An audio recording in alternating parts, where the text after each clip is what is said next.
Well, I just want to start by saying long time no see, you know.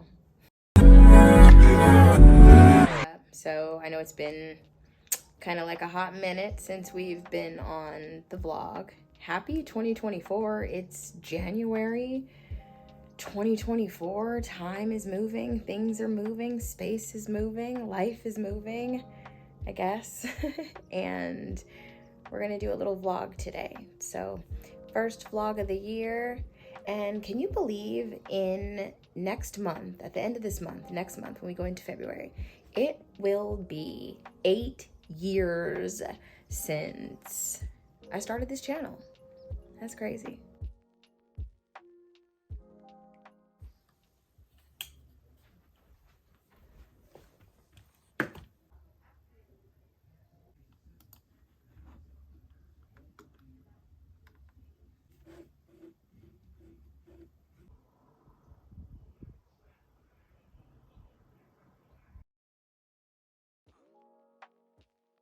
Hey guys, so it's good to see you.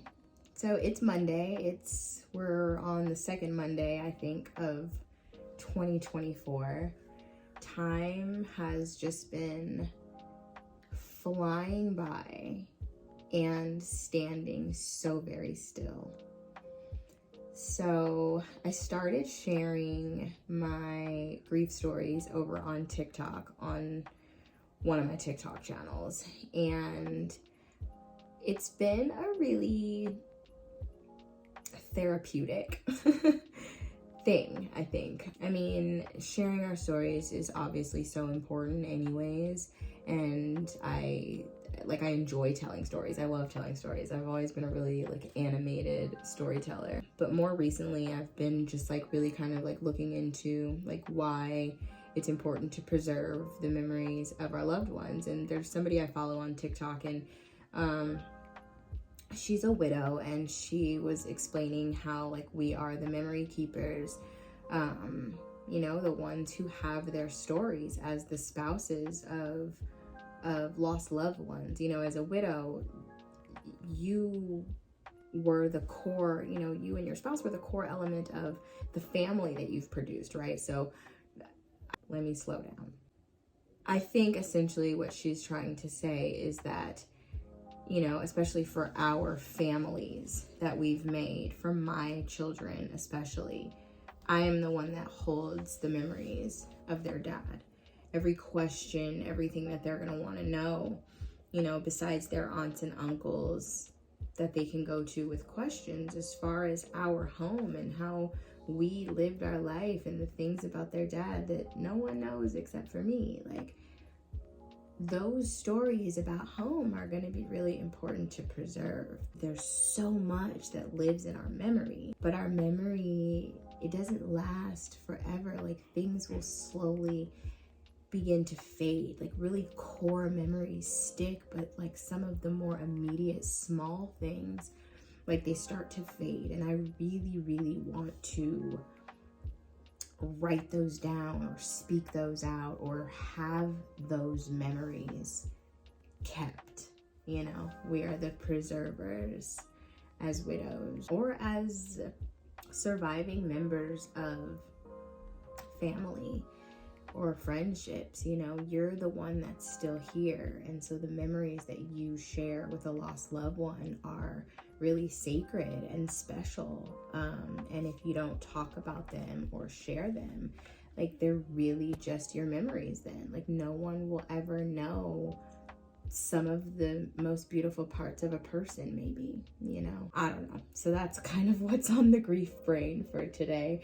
I'm starting a new series, and I think I'm gonna just be doing it over on my other channel because I've been talking about this on TikTok more frequently. I want a space to refer people back to that makes sense, and so it makes the most sense to put it over there as opposed to putting it over here. I'm not really sure what to do with this channel at the moment.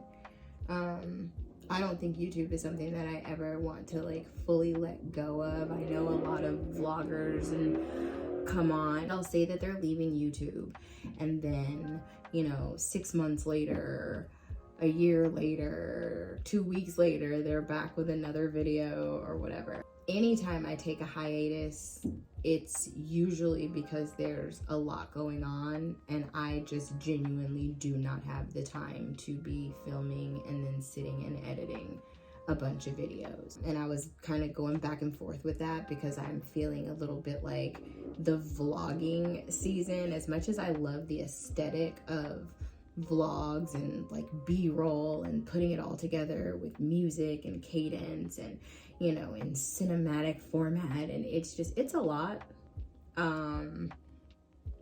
It's a lot when you just have a lot of other things to do.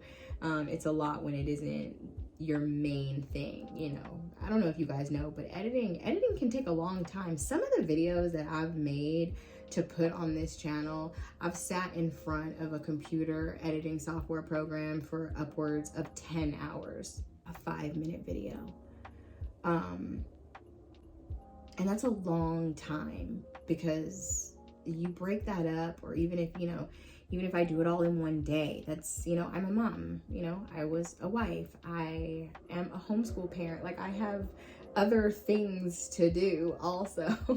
So I still want to make videos. I don't really know what to make videos about. It's like, I don't want to talk so much about the homeschool journey all the time. Like, my kids are getting big, and so of course they are wanting their own privacy. They're like, Mom, why are you always pulling out the camera? Like, it's, you know, and they are entitled to that. So I don't want to make it about them. So I don't know, you know, growing with Addie, I guess. We're in a process of finding ourselves, finding myself. So anyways, all of that being said to say, I heard something about day one or one day, and I know that just for the last little while, especially really heavily over the holidays, I've been like in and out of these thoughts about how I can give back and how I can try to use what I'm going through to help other people in the process of helping myself. And I've just been really, really feeling antsy and, like, I guess called, if you will, to just open up dialogue. I've met a lot of other widows on TikTok, and I love the sort of atmosphere over there, but of course I'd like to make those in longer form videos. I don't think that I want to go through the process of learning how to like start podcasting and all of that. I figure I'm already here on YouTube on 2 different channels, so I'm gonna use the platforms that I have to really bring awareness around stuff like that. So I did a filming just a few minutes ago for the first, I guess, episode or installment or part, and I just jumped in. Like, I've been having these like feelings, and we just had the new moon, so everything has been around like, stop just saying you're gonna do it, like take a little bit of a risk and do something, like day one or one day. So I'm just like, you know what, I don't need a bunch of fancy stuff, because the truth is, it's really about something much bigger than that. It's much bigger than trying to just like make aesthetics. And so if I'm gonna have platforms, and if I'm gonna use them, like, I want to use them to drive the conversation around meaningful things. Like, you know, vlogs are beautiful and they're entertaining and they're fun to watch, but I think that I'm maybe being moved a little bit out of like the vlogging world and into more of these sit down videos where I'm just sitting here rambling and feeling like I'm talking too much and hoping that it's meaningful to somebody. But I think that the conversation, it needs to be meaningful. One thing loss has taught me, or is teaching me again, has taught me in the past, like, our time is just so short, and we can have the tendency to waste it literally on things that are not meaningful and fulfilling. And like, why? Like, why? So I don't think I've ever been one of those vloggers that's like, oh, what do you guys want to see? What do you guys want to see? And I'm like breaking my neck to try to produce content that like What do you want to see? Y'all know I've always been like, if this is the end of our journey, this is the end of the road for us, you know? Like, if so, I don't think that my life right now and anything I do on a day-to-day basis, other than like homeschool the kids, is really worth a vlog.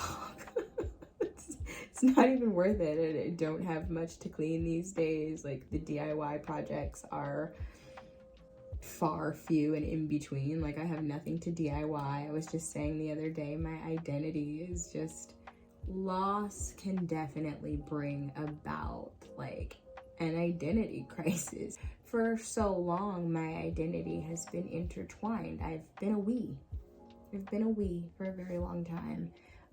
And even when I was thinking I wasn't gonna be a we no more, it wasn't supposed to be so permanent and final, right? But this is very final.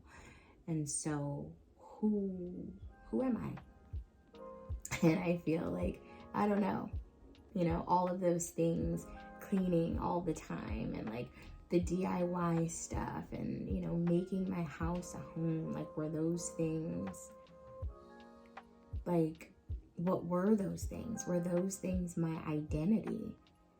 Was my identity mixed in and intertwined with those things? Like, you know, do I still enjoy that stuff if I was in my own space? It's like, I don't know. So I'm uncovering and I'm unfolding.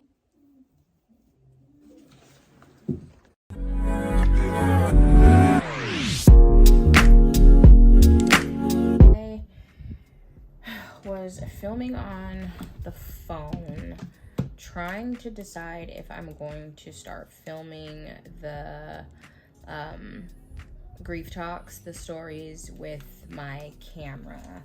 It's been a while since I've used her. She's old. I need a new one, but her quality is just slightly better than using the phones. So I'm gonna get ready to lay these in so I can kind of edit this and get it up today. I want to have the segments go up in the evening, and probably just, I don't know, I'm not really sure yet. Again, like I said, I don't want to be so strict. I want to really allow this one to just kind of flow as it may. So these two videos over to a shared album so that I can open them up in my phone, because my phone has different editing software on it.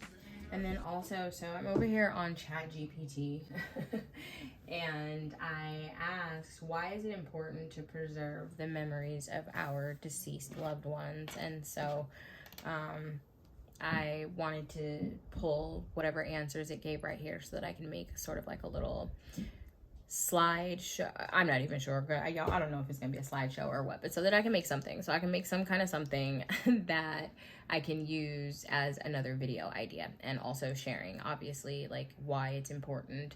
And of course I have my own reasons why I figure it's important, but I wanted to see over the World Wide Web, like, what are the different like reasons why, you know, across history we do this. And so I'm gonna go through and read those and take some notes. And then tonight at 6, Michaela is volunteering at PetSmart. She has a volunteer job there, and she works in the cattery. So I'm gonna take her and accompany her as her chaperone to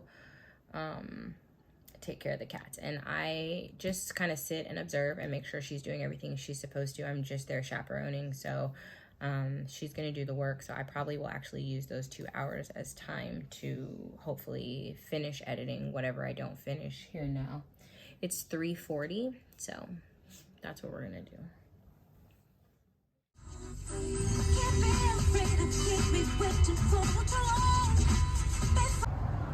Okay, so I just came back out to the car. Apparently, they must have had a mix-up today, but they don't need me chaperoning because there's already somebody in there. And then they're like, training, so there's like a few other girls in there, so it's quite the crowd, and the little area where the cats are is really super small. So I'm gonna hang out here in the car, get ready to work on editing out this video so that I can get it posted up tonight. And You're gonna start over from the beginning. What?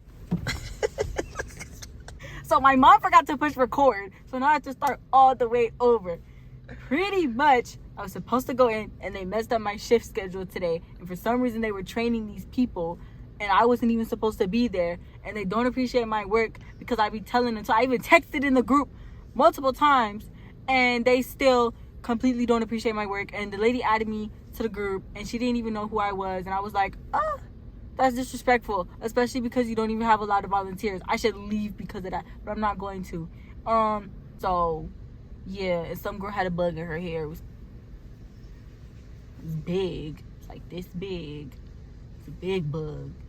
It was doing backflips and everything. I saw it on her one shred of her hair, just sitting there going in circles.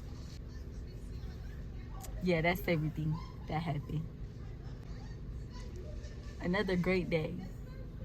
I was fighting for my life in there, Mom. Why are you panning me on the video right now? Ting. Guys, why would they really do that to me? Why would they play with me like that? I go in every Wednesday at 6 p.m. to 8 p.m. and I work my booty cheeks off with them cats. And they gonna sit here and disrespect me? Don't get it twisted. Oh God, maybe I should look at her scrounging. And then they made me seem like the outcast, asking, oh, who's the other person that showed up today? The one who was working today. Why are you crying? I go in to go to work, and they made me seem like I was the outcast. That's not right.